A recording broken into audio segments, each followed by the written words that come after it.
ভিন্নধর্মী পাস্তার স্বাদ পেতে চান? একইভাবে পাস্তা না রান্না করে আজকের রেসিপিটি ট্রাই করতে পারেন। বাড়তি ঝামেলা ছাড়াই খুব সহজেই তৈরি করে নিতে পারবেন এই রেসিপিটি। যারা পাস্তা প্রেমী আছেন, আশা করি আজকের রেসিপিটি আপনাদের ভীষণ ভালো লাগবে। তো চলুন কথা না বাড়িয়ে চলে যাই মূল রান্নায়। একটি বাটিতে 1/4 কাপ টমেটো কেচাপ নিয়ে নিলাম, 1 টেবিল চামচ সয়া সস, 1 টেবিল চামচ হোয়াইট ভিনেগার, আর নিচ্ছি 1 চা চামচের মতো বারবিকিউ সস। এটা দিলে খুব ভালো একটা টেস্ট পাওয়া যাবে। আরও দিয়ে দিচ্ছি 1/2 চা চামচ কালো গোলমরিচের গুঁড়া, 1/2 চা চামচ মিক্সড হার্বস, 1/2 চা চামচ চিলি ফ্লেক্স। মিক্সড হার্বস না থাকলে যদি অরিগেনো থাকে আপনারা অরিগেনো দিতে পারেন।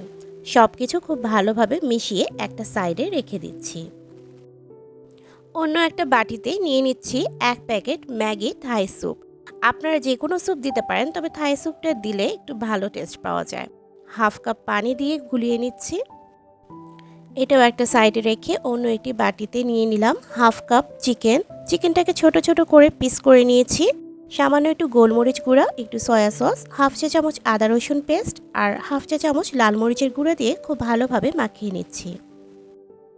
চুলায় একটি প্যানে পর্যাপ্ত পরিমাণ পানি ফুটতে দিয়েছি। পানিটা ফুটে এলে দিয়ে দিচ্ছি 1 কাপ পরিমাণ পাস্তা। এটা ইনস্ট্যান্ট পাস্তা, আর এরকম প্যাকেটের 2 প্যাকেট পাস্তা নিয়েছি।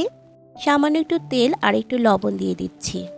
প্যাকেটের গায়ে ইনস্ট্রাকশন লেখা আছে 3 মিনিটের মতো সিদ্ধ করতে হবে। আপনারা যে পাস্তা নেবেন অবশ্যই দেখে নেবেন কয় মিনিট সিদ্ধ করে নিতে হবে।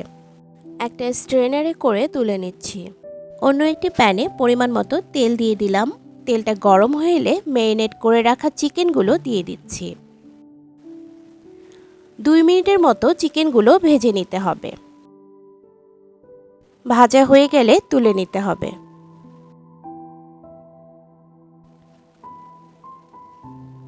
দিয়ে দিচ্ছি 2টা মাঝারি সাইজের পেঁয়াজ কুচি। পেঁয়াজটাকে মোটা করে কুচি করেছি, আর খুব মিহি করে 3 কোয়া রসুন কুচিয়ে দিয়েছি। 1 মিনিটের মতো ভেজে নিতে হবে। 1/2 কাপ পরিমাণ গাজর কুচি দিলাম। গাজরটাকে একটু চওড়া করে কুচি করেছি। আর যে স্যুপ পাউডারটা মিশিয়ে রেখেছিলাম সেটাও দিয়ে দিচ্ছি। খুব বেশি ঘন মনে হচ্ছে, তাই আরও একটু পানি অ্যাড করে দিলাম। অনবরত নাড়তে হবে, নয়তো নিচে লেগে যাবে। যে সসটা রেডি করে রেখেছিলাম সেটাও দিয়ে দিলাম। 1 মিনিটের মতো রান্না করে নিতে হবে।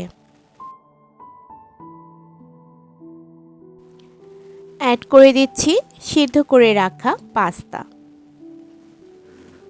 খুব ভালোভাবে নেড়েচেড়ে মিশিয়ে নিতে হবে।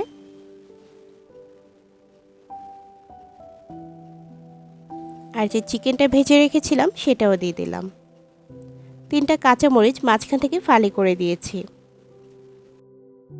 ব্যাস, এখন সব কিছু একত্রে মিশিয়ে নেওয়ার পালা। আমাদের পাস্তা রান্না কিন্তু অলমোস্ট ডান। আরও মিনিট 2 নেড়ে চেড়ে চুলার ফ্লেমটাকে একেবারে কমে রেখে নামিয়ে নিতে হবে। আর এই পাস্তা গরম গরম খেতেই বেশি ভালো লাগে। এই পর্যন্ত যারা সাথে ছিলেন তাদের সবাইকে জানাই অসংখ্য ধন্যবাদ। সবাই খুব বেশি ভালো থাকবেন। আল্লাহ হাফেজ।